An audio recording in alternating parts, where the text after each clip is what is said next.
So know my plan. You've had a steady influx of prospective new clients over the last 45 days, call it, right? I think the holidays have piqued folks' interest in getting their financial lives together with you and your team. You've shared with me that so-and-so called, got an email, got a DM, this, that. And my first question to you is why? Like, what do you think, as the advisor on the other side of it, has made the last 45 days different than maybe another 45-day window throughout the year? I think there's always some seasonality to it. I do think that for whatever reason, there's been more of an urgency, like the post Thanksgiving urgency that I haven't really seen before. So I think some of it is just the complexity that people are facing. It is a lot of people earning the most money they've ever earned before. And it's kind of like, oh, what do I need to do before the year ends to, lower my tax liability, that kind of thing. So I think it's the people that we're speaking to are earning more money. They have more complexity, and the risk of messing it up is probably greater than it's ever been in their life looking for a partner. Why you guys? What do you think that coming up is all well and good. Great. We're stressed out, or we're earning more money. We got to get our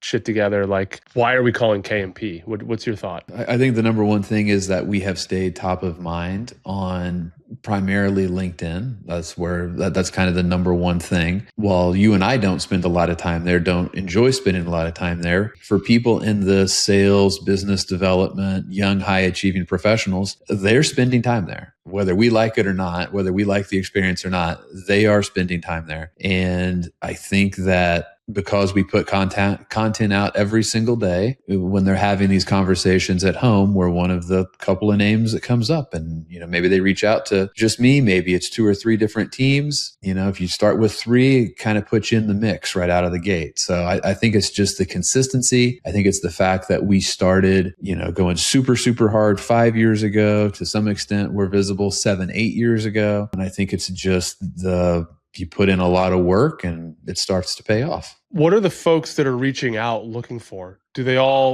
all in the same general demo with the same general problems? Like what's going on in their lives other than just saying financial complexity? Like what are the questions they're asking? Hey, we need help with. Yeah, I think it is kind of the box of puzzle pieces that they bring. Like, oh my goodness, we have a lot of money now. We've saved a lot. We didn't really know what we were doing. We know that we need to put it all together. Like, hey, we're now in our 40s. We're making $400,000, $500,000, $600,000. We need to stop winging it and actually having a plan. And I think one of the common threads that has come up, it's kind of that what I refer to as the most dangerous quadrant of knowledge, when you don't know that you don't know. And they're asking, are there things that we should be doing that we're not? We think we're doing the things that we should be doing, but are there things that we should be doing that we don't even know about? That has been really one of the common threads over the past 2 months. I guess you sort of answered it, but my next question was just what's common with these people. But I guess that's the answer, right? Like they're all facing some level of, we don't want to do this alone anymore. Yeah, we don't want to do it alone, or we have an advisor, but we still feel like we're doing it alone because there's no communication there. And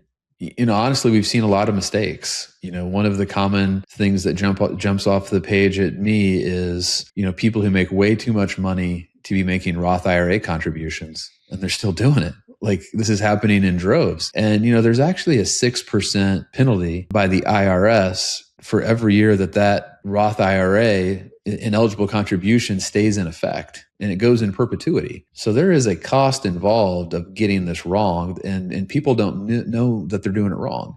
Then they'll say, well, XYZ firm allows me to make the investment. Sure, they're glad to take your money. They're not vetting whether you're eligible to make a Roth IRA contribution or not. They don't know your entire financial picture. In fairness to folks, just the Gen Pop that's not in this world, there is literally not a whole lot of guardrail. Well, there's no guardrail or disclosure or announcement or anything that's very prominent that says, hey, above, what is it, 250? There's all kinds of different, it's, to your point, it's super convoluted. Are you married filing jointly? Are you married filing single? Are you single? Right? There's all sorts of different permutations. Are you covered by an employer plan? Do you have a traditional IRA? Do you not? Like there's a whole like workflow. There's a flow chart you could go down really that is 6 or 7 questions to determine whether you can actually make that contribution or not. It's not easy. And I jokingly kind of told one couple, I was like, hey, friends don't let friends Roth alone because, there's some mistakes that you can make and nobody's going to let you know until the IRS might potentially show up at your door one day. Well, it's even more dangerous, and dangerous is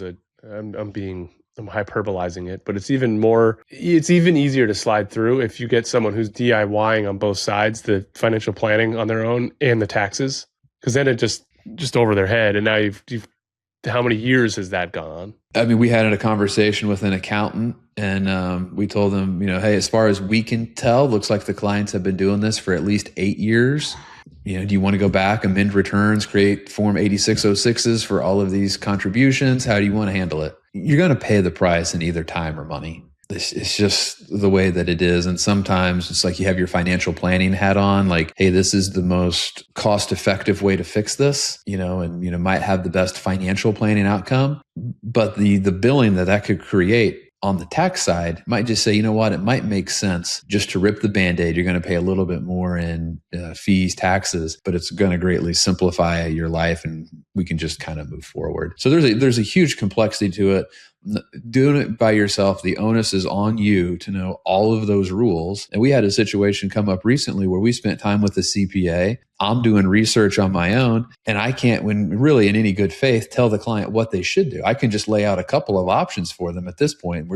You got a problem that goes 8 years back. You're talking about a substantial amount of tax work that has to happen. It's like, I can't tell you which way to go. I'm just going to give you a couple of different options and then you can figure out what you think makes the most sense for you and your family. Are there a lot of folks out, like, better than I do, and I'm not pinning you on knowing the exact detail. This is just a conversation. Do boomers make up quite a bit of the business for some of these legacy books? And what happens when that generation begins to fall off, right? Because, the first thing that would happen, and God forbid, I hope nothing ever happens to my parents, but I'm a realist. Like the first thing, the second thing that would happen after we grieved and mourned would be that their assets move from wherever the hell they have them. I don't know who the hell's managing your money, Mom, but it's moving. I'll tell you that. Yeah, they've never reached out to you, right? There you go. It's KMPs now. Yeah. Well, that's what we hope happens. I think it's a substantial portion of the average advisor's book of business, right? Because the industry has largely taught you to go after people who are at near retirement. Mm-hmm. And you stay in the business 10, 15, 20 years, and those people at near retirement, right? They're going on upstairs. And then unless you've done a really good job developing relationships with their children, those assets probably flow to advisors focused on working with that demographic or Robinhood or the DIY or whatever, but it's probably not going to stay with mom and dad's advisor who's never reached out to them before. I mean, I'm not fearful that boomer legacy money in the 7 figures is going to Robinhood. That's not what, but it's because it's coming downhill to someone who's my age, right? It's not going to a 22-year-old. But the point is, like, it ain't staying where it is. No, I think there's a lot of 40-year-olds using Robinhood, though. For millions of dollars. Yes. That scares the shit out of me. Yes, I do. Yeah, I do. Just better hope you don't have a hunch on the way home. I do. But I mean, whether it's Robinhood or Fidelity or Schwab, I think even so many of these people start asking their parents questions about, well, what is this advisor doing for you? Has he reviewed your tax return? Do you have a plan for long-term care? What happens if this happens? And we're like, oh, we've never talked with our advisor about this. And it's like, well, what is Joe Boomer advisor doing for you?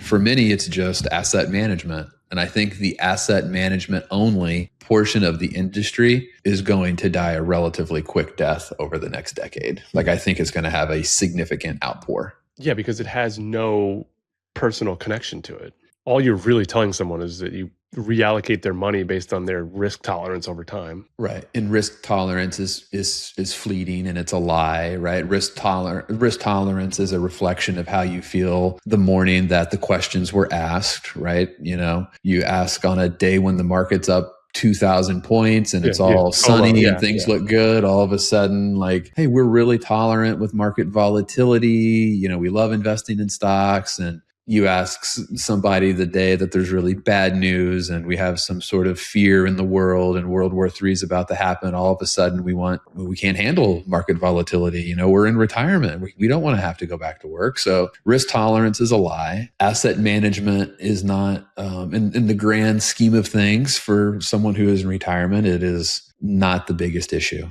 It's pretty far down the list. But that's largely what the industry has been built on. The industry was built on asset management. And now as an industry, we're bolting on financial planning, estate planning, more of the tax planning and tax efficiencies, right? So we're trying to bolt on more of the value added things, and the people that do that efficiently, I think, will be the ones who win. What I think people miss is the conversation with the human being that knows him and or her and him and her, the family, and they call and they're like, "Hey, we've really been interested in a beach house and have been saving our asses off. What do we need to get there to feel like can you give us permission? And at what point do we have permission to do this?" That's what this whole thing is missing. Like asset management doesn't allow for that. Financial planning and an advisor who knows you does. We are, without a doubt, in the experience and relationship business. Like, that's the whole thing. There are enough resources where somebody could probably DIY the investment management by themselves and be absolutely fine, do just as good or better than we do. But when you do it yourself, you can't objectively answer the question, am I okay? Should I pay off the mortgage? Should I continue to invest? Right? It is that person, that partner who can come along beside you and give you that sort of clarity and that confidence to move forward. That is what is truly valuable.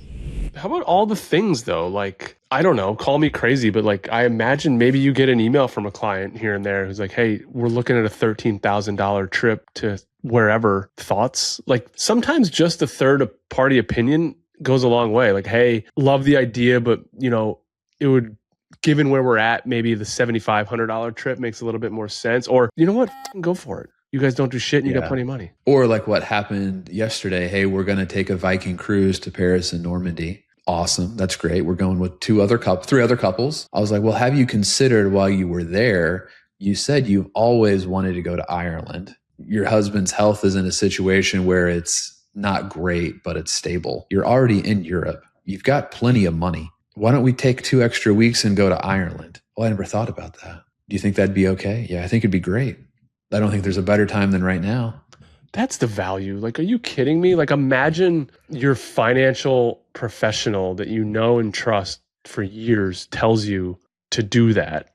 One of our favorite clients is someone that they came to us probably 10 years ago.